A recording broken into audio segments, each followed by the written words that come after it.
Hello and welcome. मैं हूं प्रियंका संभव। इनकम टैक्स रिटर्न फाइल करने की आखिरी तारीख है 31 जुलाई, लेकिन इस डेडलाइन के पहले एक और बहुत ही अहम डेट है और वो है जब पेश होगा देश का बजट।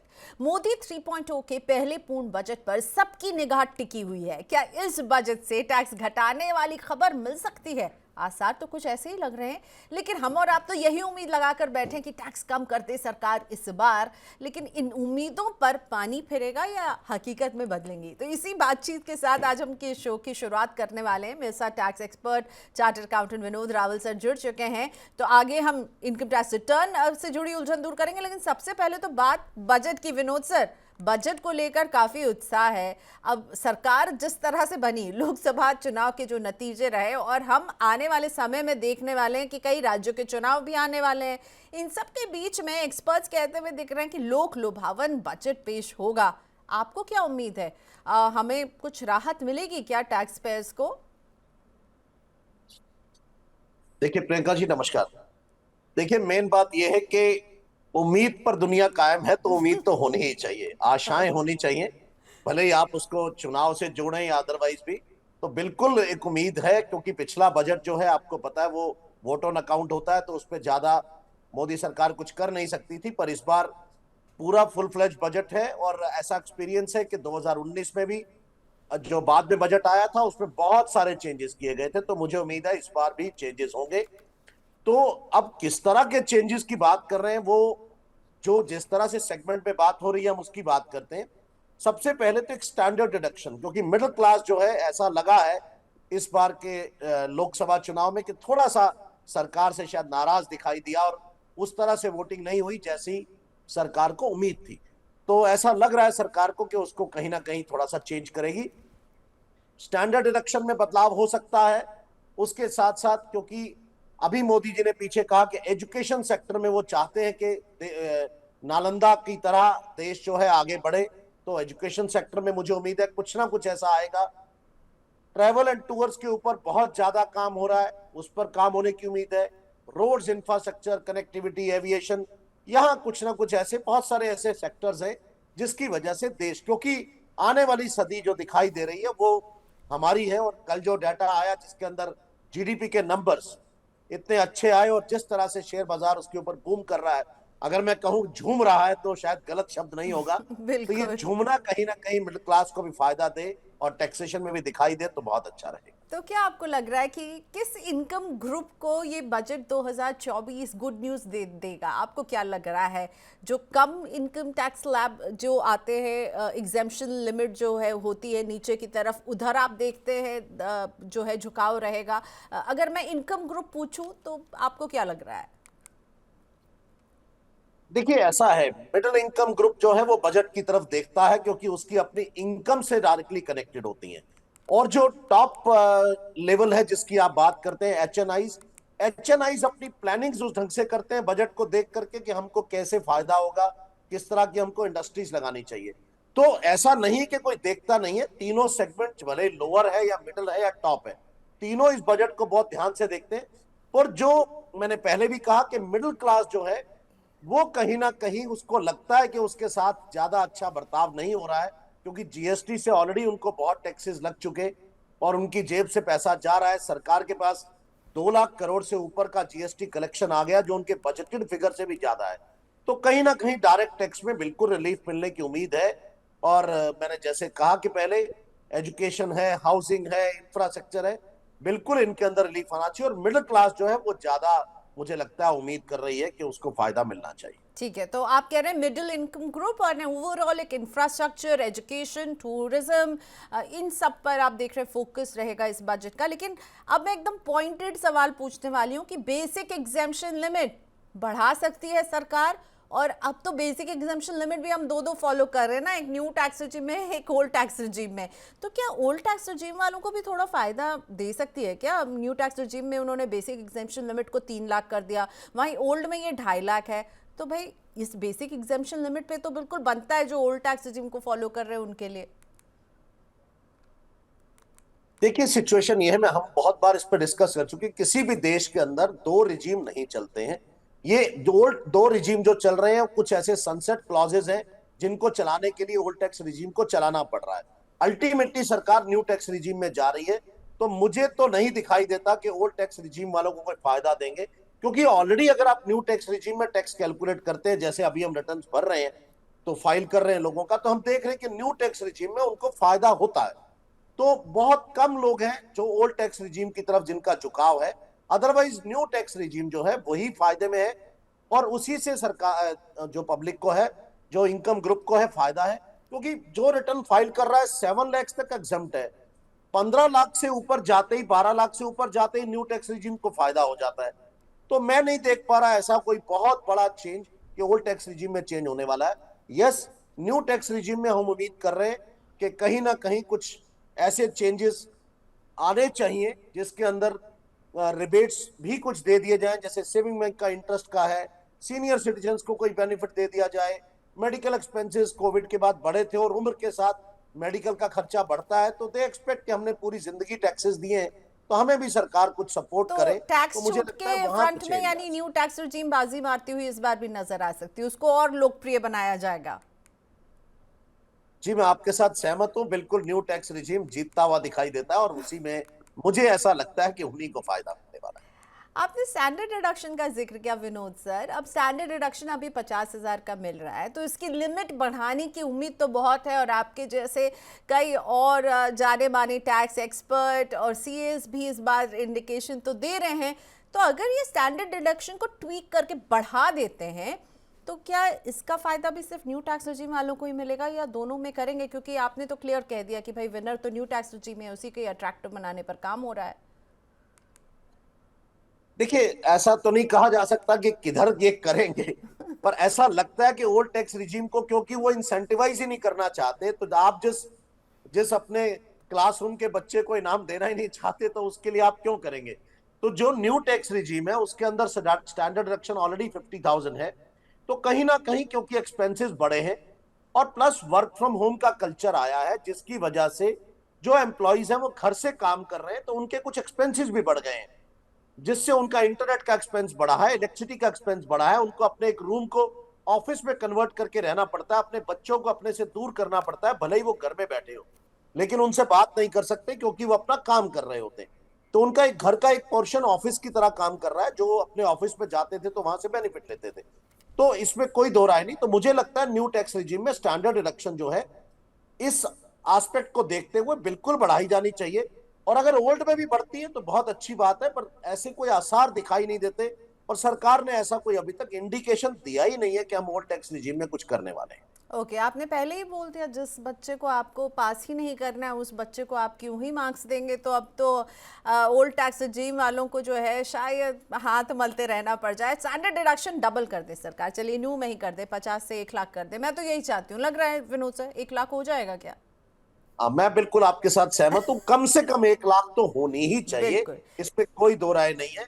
100% मैं आपके साथ पूरा सहमत हूं, और मैं प्रार्थना करूंगा बाकायदा इसके लिए कि ऐसा हो, और हम और मैं आप भी दोनों कर रही हूँ बेनिफिट। प्रार्थना।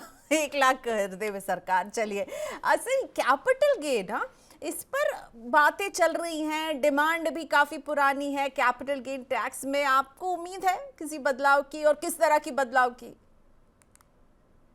देखिए, टैक्स रेट में तो बहुत ज्यादा कोई चेंजेस कैपिटल गेन में होते दिखाई नहीं देते, पर स्ट्रक्चरल चेंजेस हैं, क्योंकि पीछे आपके अदर एसेट्स में प्रॉपर्टी को 3 साल से घटाकर 2 साल कर दिया गया था, शेयर्स को 1 ईयर पर हम लॉन्ग टर्म कैपिटल गेन कहते हैं, तो वो कहीं रैशनलाइजेशन की बात है। इसी तरह से कुछ लॉक इन पीरियड्स हैं, जहां कुछ कई जगह पे 3 साल है, कहीं 5 साल है। तो मुझे ऐसा लगता है कि कैपिटल गेन में रैशनलाइज करेंगे ये स्ट्रक्चर जो है, और अगर टैक्स के रेट्स में भी कुछ बदलाव करते हैं, क्योंकि already capital short term capital gain 15% पर टैक्स होता है, लॉन्ग टर्म 10% पर होता है, डेट में इंडेक्सेशन भी होता है, तो ये बहुत थोड़ा सा कॉम्प्लिकेटेड है। मुझे मुझे as a student of law पढ़ते हुए दिक्कत नहीं आती, पर नो डाउट एक लेमैन को समझ में नहीं आता है मुझे कैसे टैक्स देना है, मुझे इंडेक्स करना है नहीं करना है, किसको मुझे कितना टैक्स देना है। तो कहीं ना कहीं जैसा बाकी कंट्रीज में है उसको देखते हुए शायद, क्योंकि 3-4 साल से ये बात चल रही है, और इन्होंने छेड़ा भी था पीछे उसको, प्रॉपर्टी को 3 साल से 2 साल कर दिया, तो उसमें शायद कुछ बदलाव की उम्मीद हम कर रहे हैं, होगा जब। ठीक है, तो पूरी बातचीत का यही सार है विनोद सर के साथ कि भाई स्टैंडर्ड डिडक्शन पर नज़रें गड़ाए रखिएगा। कैपिटल गेन के कुछ नियमों में हम फेरबदल देख सकते हैं और न्यू रिजीम और अट्रैक्टिव होती हुई। अब हमारी ख्वाहिशें तो हजार हैं, लेकिन हजारों ख्वाहिशें ऐसी कि हर ख्वाहिश पे दम निकले। अब कितने पूरे होंगे ये तो बजट में पता चलेगा, और बजट का हर अपडेट मनी 9 आपको लाता रहेगा। चलिए, अब बजट की तो बात हो गई, अब बात करते हैं आपके इनकम टैक्स रिटर्न फाइलिंग से जुड़ी हुई आपके सारे क्वेरीज को हम सॉल्व करेंगे विनोद सर के साथ। तो इनकम टैक्स रिटर्न पर आप लगातार हमसे सवाल पूछ रहे हैं और हम विनोद रावल सर के साथ मिलकर आपको जवाब दे रहे हैं। विनोद सर, बहुत सवाल आ रहे हैं, इतने कि मैं सबको तो नहीं एंटरटेन कर पा रही हूँ, पर हाँ, विनोद सर ने अपने बिजी शेड्यूल से वो वक्त निकालते हैं, उनका जवाब देते हैं और हम आपको वो पहुंचाने की भी कोशिश करें मेल के फॉर्मेट में।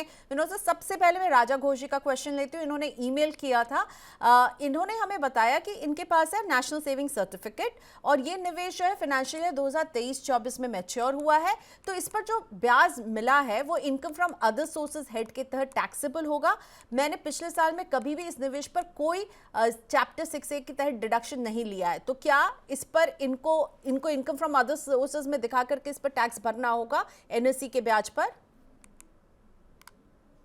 देखिए राजा घोष साहब, आपको ब्याज मिला है और आपने जो पैसा इन्वेस्ट किया था, चैप्टर 6A की जहां तक बात है, आपको उस पर एटीसी लेना था या नहीं लेना था, वो आपका सब्जेक्ट था। हो सकता है आपको आपका एटीसी का कोटा पहले से पूरा हो तो इसलिए कवर नहीं होता, तो उससे इस इंटरेस्ट इनकम का कोई कनेक्शन नहीं है। तो आपको जो इंटरेस्ट आपने अर्न किया उस पर आपको टैक्स देना होगा। और इनकम फ्रॉम अदर सोर्सेज में आपने बिल्कुल ठीक लिखा, अंडर सेक्शन 56 में जाकर के आप टैक्स दीजिए, वहां पर इस पर टैक्स देना होगा, ये टैक्सेबल। ओके, सो ये टैक्सेबल है, ये जो भी आपने ब्याज कमाया है एनएससी पर, और आपको सेक्शन 56 के तहत, और आप खुद भी आपने सर लिखा था इनकम फ्रॉम अदर सोर्सेज में, ये बिल्कुल उसी में काउंट होगा। अब उत्तम जी का भी सवाल नेशनल सेविंग सर्टिफिकेट से ही जुड़ा हुआ है, इसलिए मैंने सोचा इसी हिस्से में इनको भी जवाब दे देते हैं। उत्तम जी ने पूछा कि इनकी एनएससी जो है वो 21 अप्रैल 2023 को बंद हो गई है और इन्हें अच्छा, अब हमारे साथ उत्तम जी फोन लाइन पर भी जुड़ गए हैं। उत्तम सर नमस्ते, आपका भी नेशनल सेविंग सर्टिफिकेट से जुड़ा हुआ सवाल है ना? हाँ जी, आप पूछ सकते हैं खुद सर। आप कौन से शहर से जुड़े हैं ये भी बता दीजिए साथ में। हाँ, मैं चेंबूर मुंबई। अच्छा, मुंबई से हैं, बताइए। आपकी एनएससी आपने लिखा था कि ये मैच्योर हुई है 21 अप्रैल को, अब आगे आप क्या पूछना चाहते खुद पूछिए। अच्छा, मेरा जो ये डाउनलोड किया मैंने 24 में, अभी 2 दिन पहले। हेलो, हाँ सुन पा रहे हैं। एआईएस आपने डाउनलोड किया, राइट? हाँ, डाउनलोड किया, तो उसमें एनएससी हमने 2023 में लिया था, 23 में क्लोज हो गया, 21/4/23 को। उसका इंटरेस्ट आया 15,000 रुपया। तो और मेरा 21/4 को क्लोज हो गया 23 में जी। तो उसका मेरे को ये टोटल इंटरेस्ट मिला 69,000। ओके, तो आईटीआर में मैंने 69,000 बताने का या 15,000? ये 15,000 जो है 15,440 आपने बताया कि ये एआईएस में दिखा रहा है ये, राइट?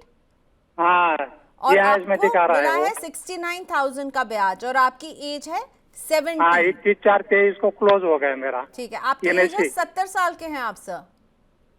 हाँ, आपकी एज 70 है? हेलो, 70। हाँ 70 है, राइट? ओके, चलिए उत्तम सर होल्ड कीजिए, विनोद सर जवाब देंगे इसका। विनोद सर, इनको ब्याज 69,000 रुपीज का मिला है, एआईएस में ये 15,440 दिखा रहा है। अब आईटीआर फॉर्म में इन्हें क्या करना होगा, कौन सी ब्याज की राशि इनको दिखानी चाहिए? सीनियर सिटीजन है। उत्तम साहब नमस्कार, आप मुंबई से कॉल कर रहे हैं, मुंबई से। नमस्कार। देखिए, आपको जो एआईएस में दिखा रहा है 15,440, वो शायद सिर्फ करंट ईयर का ब्याज होगा जो आपको इस साल मिला। आपको 69,000 जो आप बोल रहे हैं वो शायद आपका पूरा, जब से आपने एनएससी लिया, आपको टोटल ब्याज जो मिला 69,000 है। तो क्या आपने इससे पहले कभी अपनी इनकम में एनएससी के ब्याज को जोड़ा था क्या? होने के बाद ही हर साल टोटल बताते थे 69,000 हर साल। तो अभी 23 में क्लोज हो गया है, तो उसका 69,000 मेरे को इंटरेस्ट मिला एनएससी का 1.5 लाख का। और लेकिन यहाँ इसमें 15,400 बता रहा है। तो आईटीआर में कौन सा शो करने का है सर?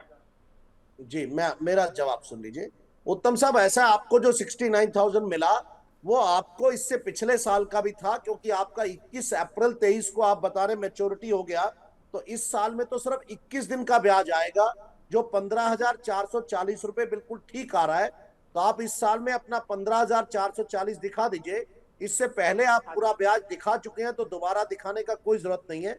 आप 15,440 पहले दिखाइए। कभी नहीं बताया हमने, पहले पहले कभी इससे नहीं पहले बताया, कभी नहीं फिर आता आपको था। दिखाना, फिर आपको हाँ, दिखाना होगा, फिर पूरे पे देना। अच्छा। और दूसरा, ये इसमें हमने एक डाउनलोड किया, तो उसमें 10,36,000 का FD किया मैं लास्ट ईयर 23-24 में। जी हेलो हाँ जी, हाँ जी, बोलिए बोलिए, मैं सुन रहा हेलो। हूँ आपका। हाँ, तो ये है इसमें 10,36,000 FD किया, वो शो कर रहा है, वो एक्यूरेट है, लेकिन वो शो कर रहा है, उसमें रिफ्लेक्ट हो रहा है। तो उसके लिए क्या करना पड़ेगा? जी जी उत्तम जी, उसके लिए आपको कुछ नहीं करना है, वो सिर्फ आपको इंफॉर्मेशन दिया है उन्होंने कि आपने इस साल में FDR खरीदा है, क्या ये ठीक है। तो इसका वो अपने रिकॉर्ड उनका बनता चला जा रहा है। जब आप इसको मैच्योर करेंगे तब वो अपने आप से आपको प्रॉफिट निकाल के इसका दे देंगे, इंटरेस्ट इनकम का। तो आप अभी रिलैक्स कीजिए, उसमें आपको कुछ नहीं करना है, सिर्फ इंफॉर्मेशन को करेक्ट कर देना है बस, ओके, तो और कुछ नहीं बेसिकली करना है एआईएस आप। बताता है कि आपका कहाँ निवेश है, आपको क्या जो आपने क्या क्या इन्वेस्ट किया, तो वो वही आपको बता रहा है, उसका भी कुछ नहीं करना है आपको। जब वो मैच्योरिटी में आप विड्रॉ करेंगे तब आपको इस पर जो है एक्शन लेना होगा, उसके ब्याज पर। अब हम लेते हैं राजकुमार शर्मा जी का क्वेश्चन। राजकुमार शर्मा जी ने लिखा है, ये यूट्यूब पर आया था, ओल्ड टैक्स रजीम में इंडिविजुअल की रिटर्न फाइल करें तो क्या अगली बार न्यू टैक्स रजीम में जा सकते हैं या नहीं? राजकुमार जी देखिए, अगर तो आप सैलरीड एम्प्लॉई हैं तो बिल्कुल आप कितनी भी बार रिजीम चेंज कर सकते हैं। लेकिन अगर आप अदर देन सैलरी हैं और बिजनेस भी करते हैं तो आपको एक बार अलाउड है वापस आना ओल्ड के अंदर, उसके अलावा आप नहीं आ सकते हैं। ओनली वन टाइम आपको परमिटेड है।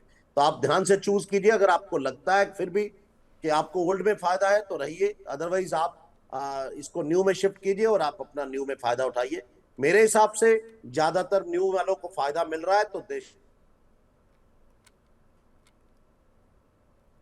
ठीक है, तो आप बिल्कुल ये चेंज कर सकते हैं जितनी बार चाहें, अगर आप सैलरीड हैं तो इस बात का ख्याल रखिएगा।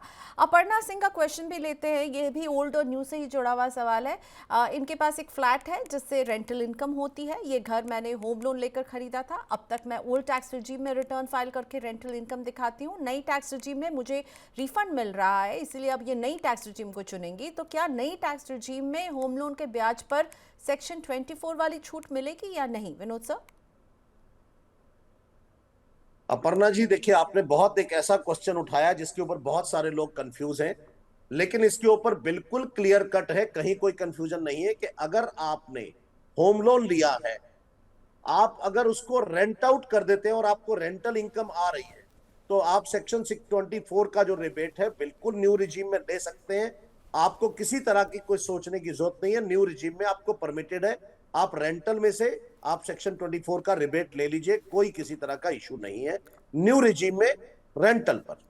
लेकिन रेंटल अगर पर आप यानी, सेल्फ ऑक्युपाइड है तो अलग है लॉ। हाँ दैट्स व्हाट मैं यही पूछ रही थी Vinod sir, self occupied property है तो फिर न्यू टैक्स रेजिम में जाकर के वो सेक्शन 24 के तहत होम लोन के इंटरेस्ट पेमेंट पर डिडक्शन नहीं क्लेम कर पाएंगे? देखिए, अगर सेल्फ ऑक्युपाइड आपकी प्रॉपर्टी है या वैकेंट प्लॉट है आपका ये और आपने होम लोन लिया हुआ है, तब आपको ये सेक्शन 24 का रिबेट न्यू टैक्स रिजीम में नहीं मिलता है। ध्यान रखिएगा इस बात का। वो ओके, सिर्फ और सिर्फ न्यू टैक्स रिजीम में अगर आपने प्रॉपर्टी रेंट आउट की हुई है और आपको रेंटल इनकम आ रही है, उसके अगेंस्ट आप सेट ऑफ कर सकते हैं। ओके, सो वेकेंट भी है प्रॉपर्टी तब भी नहीं मिलेगा, सेल्फ ऑक्यूपाइड प्रॉपर्टी है तब भी आपको न्यू टैक्स रेजिम में इसके एवज पर कोई छूट नहीं मिलेगी, पर अगर वो रेंटेड आउट है तो फिर मिल रही है, जैसे कि हमने देखा अपर्णा के केस में। अब हम लेते हैं सवाल यहाँ पर दयानंद जी का। दयानंद जी क्या हमारे साथ हैं क्या फोन लाइन पर? उनसे हमारी बातचीत तो हो रही थी। दयानंद जी नहीं है, चलिए मैं उनका सवाल आपके लिए पढ़ती हूँ। इन्होंने हमें बताया कि मैं अपना रिटर्न ITR 2 में भरता हूँ क्योंकि शेयर से मुझे कमाई होती है। इस फॉर्म में मुझे सेक्शन 1037 एग्जेम्प्ट इनकम वाला जो कॉलम है वो नहीं मिल रहा है। मुझे NHI से कुछ मुआवजा मिला है, तो मैं अपने रिटर्न में इस पर कैसे छूट ले सकता हूँ? ITR 2 में एग्जेम्प्ट इनकम वाला पोर्शन इन्हें नहीं मिल रहा है। दयानंद जी, मेरे ख्याल से कहीं आपके देखने में कमी रही है, अदरवाइज बिल्कुल ये कॉलम है शेड्यूल ईआई।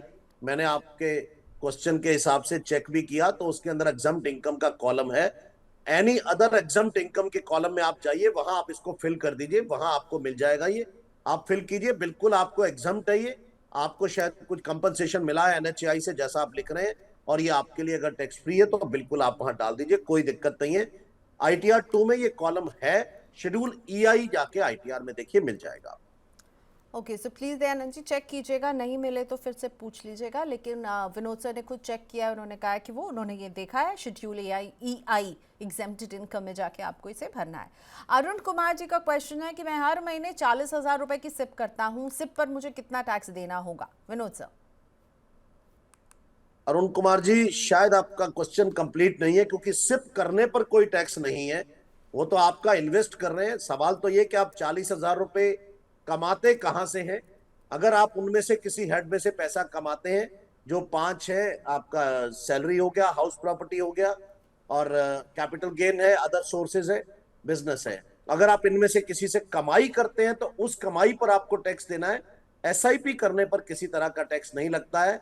तो मेरे ख्याल से कहीं आप शायद कहीं क्वेश्चन आप पूरा नहीं फॉर्म करा आपने, तो आप प्लीज दोबारा कर दीजिएगा, तो मैं और डिटेल दे दूंगा।